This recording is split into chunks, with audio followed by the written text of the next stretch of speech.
Zelena salata je povrće koje je veoma popularno širom planete i sigurno ga i vi volite.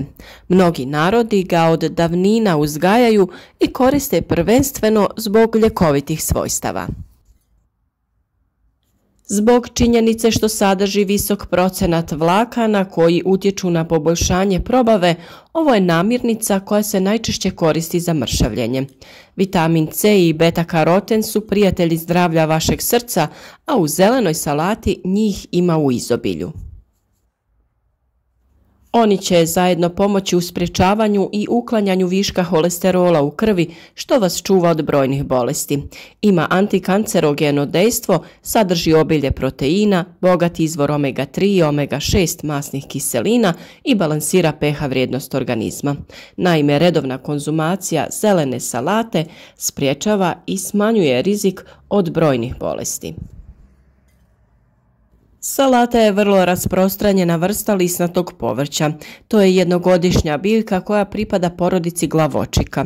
Kod nas se sije na otvorenom i u zatvorenom prostoru, a postoje dva tipa salata.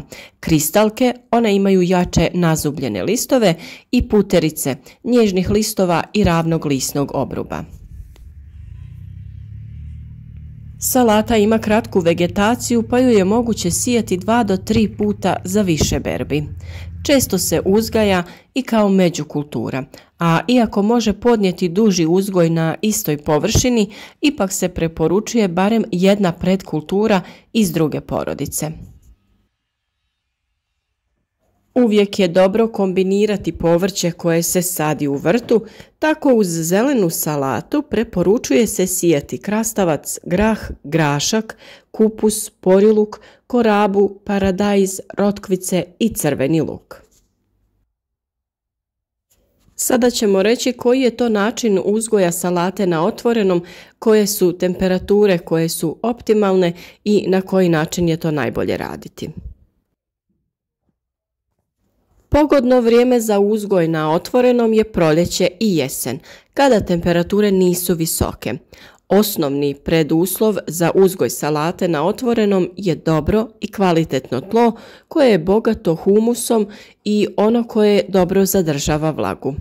Kvaliteta tla je kod salate iznimno važna s obzirom da salata ima jako plitak korijen.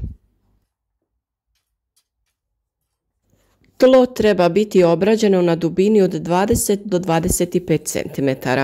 Minimalne temperature za klijanje sjemena salate su od 3 do 5 stepeni, a one optimalne su od 14 do 20 stepeni, pri kojima sjeme niče za 2 do 4 dana.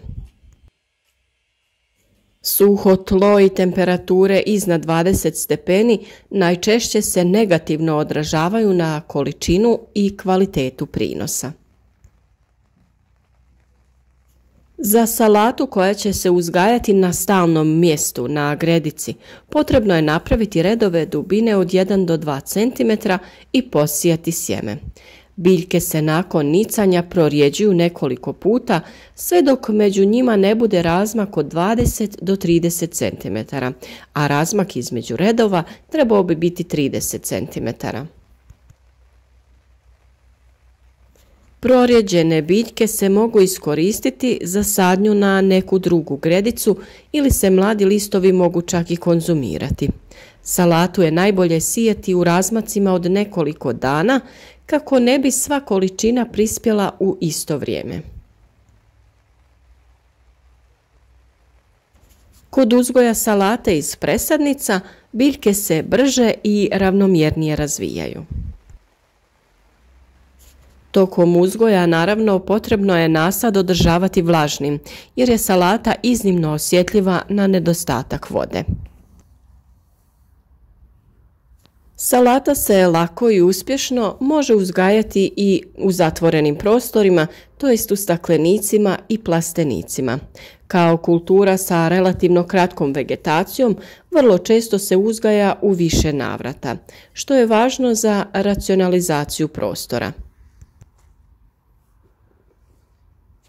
U suvremenoj stakleničkoj i plasteničkoj proizvodnji presadnice se uzgajaju u specijalno pripremljenim prešarnim tresetnim kockama veličine 3 do 4 cm ili u pliticama od PVC-a ili stiropora. Sjetva se tada obavlja piliranim sjemenom pomoću stroja, koji uzima jednu po jednu sjemenku i postavlja svako sjeme u udubljenje kockice. Zasijane kocke tada treba zaliti i pokriti plastičnom folijom dok sjeme ne krene nicati. Uz optimalne uslove presadnice su spremne za presađivanje za 20 dana. Ono što je bitno je da se održava temperatura. Do nicanja ona bi trebala biti od 15 do 18 stepeni, a nakon nicanja od 10 do 12 stepeni. Te je bitno održavati i relativnu vlagu zraka na 60 do 70%. Biljke se presađuju na razmake od 15 do 20 cm. Postoje posebne sorte i hibridi koji su za proljetnu sjetvu. Posebne su sorte putarice, postoji majska kraljica, Augusta, Nansen, Naima, Sontono, Fatima, Tatjana, Apija i druge. A sorte kristalke salate su ljubljanska ledenka, Noizet, Floreal, Vardak, Rosija i Veniti. Kao i svako drugo povrće, tako i salata ima svoje bolesti i štetnike. Najčešće bolesti salate su bijela trulež korijena, plamenjača, siva plijesan, a od manje značajnih su prstenasta pjegavost, pepelnica, hrđa i druge bolesti. Za suzbijanje bakterijskih bolesti se koriste fungicidi, pri čemu treba obratiti pozornost na karencu. Najčešći štetnici su korijenova uš salate i salatni moljac. Njih se rijetko suzbija insekticidima, a kod moljca se preporučuje primjena bioloških insekticida. Veliku štetu na salati mogu stvarati i puževi. Bijela trulež salate je česta bolest koja se može javiti u plasteničkoj proizvodnji, ali i na onoj koja se uzgaja na otvorenom. Naročito je opasna kada se javi na sjemenskom usjevu, a dvije su vrste gljivica koje izazivaju ovu trulež. Njihovom razvoju pogoduje vlažno okruženje i niske temperature. Takvu situaciju imamo u plastenicima gdje nema zaštite od kapanja.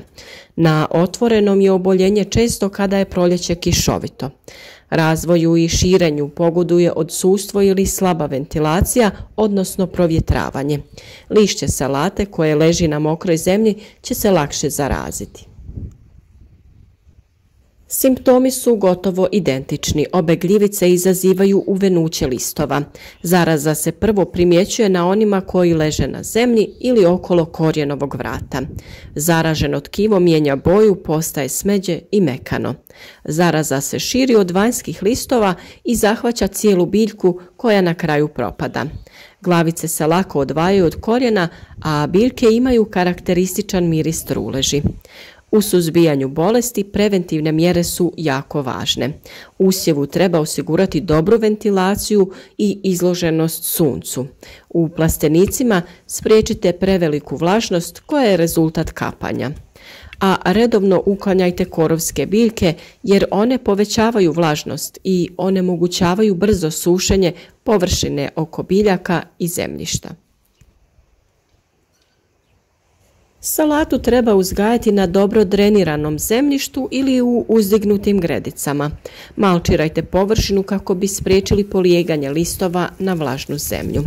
Izbjegavajte zalijevanje koje obilno natapa biljke, a također je važno i da poštujete plodored.